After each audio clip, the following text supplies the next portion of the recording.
All right, let's jump right into the lesson. Here we go with the verb quedar. The verb quedar can mean to stay. It can mean remain. It can be to be left with something. And it can even mean to meet up with people in the context of when people have agreed to meet somewhere.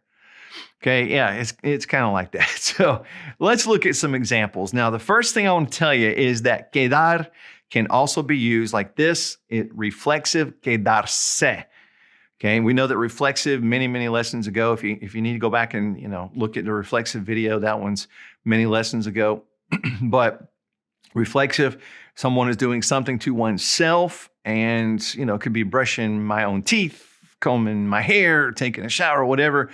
And so it can be used reflexively like this as well. Now, when it's used reflexively, it means to stay or to remain oneself, to keep oneself in my place. Wherever I am, I'm going to keep myself there. I want to show you some examples. If I said, she is staying here, she's just going to stay here, okay? She's staying here. That would be, ella se queda aquí. Ella se queda aquí. She herself stays here. So we're conjugating quedar with ella, and we're saying se because that's to herself. She's keeping herself there, all right? Now, I could also say, hey, are you going to stay here tonight? Okay, are you going to stay here tonight? Talking to a friend.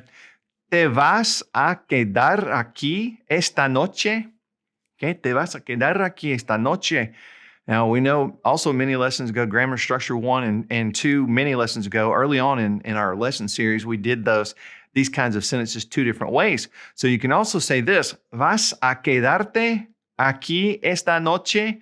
So we can also put the te as a part of the verb attached to the verb. Okay, so that's one way you can use it. All right, now let's talk about quedar, not reflexive, but when it means to meet up. Somebody has agreed to meet up somewhere, okay?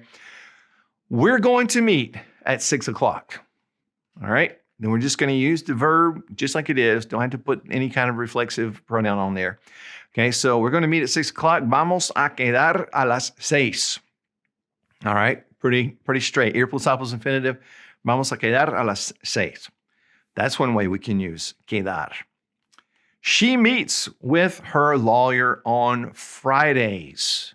Okay, this is an agreed upon time of meeting, weekly.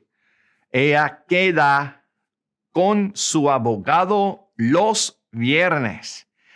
Now, when we say on Fridays or Wednesdays or Tuesdays or whatever, we use the word los. We don't have to say anything else. We just say los viernes, and that means on Fridays. So ella queda, she stays. It kind of means, but it's used as meet, con su abogado los viernes, okay? Now let's look at this verb in the context of describing what is left, okay? What's left here? Here's one. There's no milk left. No queda leche. There's no milk left. Okay, so we can use quedar like that. No queda leche. Now, if we were specifically saying, I don't have any left, I mean, really referring to myself. I have none left. I could use it reflexively like this. Well, not necessarily reflexively because we're conjugating the verb as a third person. But so it's not exactly reflexive, but we are going to use me. So I could say, no me queda pan. No me queda pan. It's not leaving me with bread. Okay.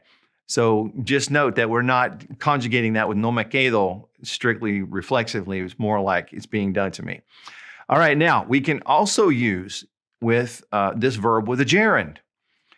Okay, in a recent lesson we talked about how to use ing verbs in a new way. Well, this is a new way as well. So después de la clase quedé hablando con mi amigo.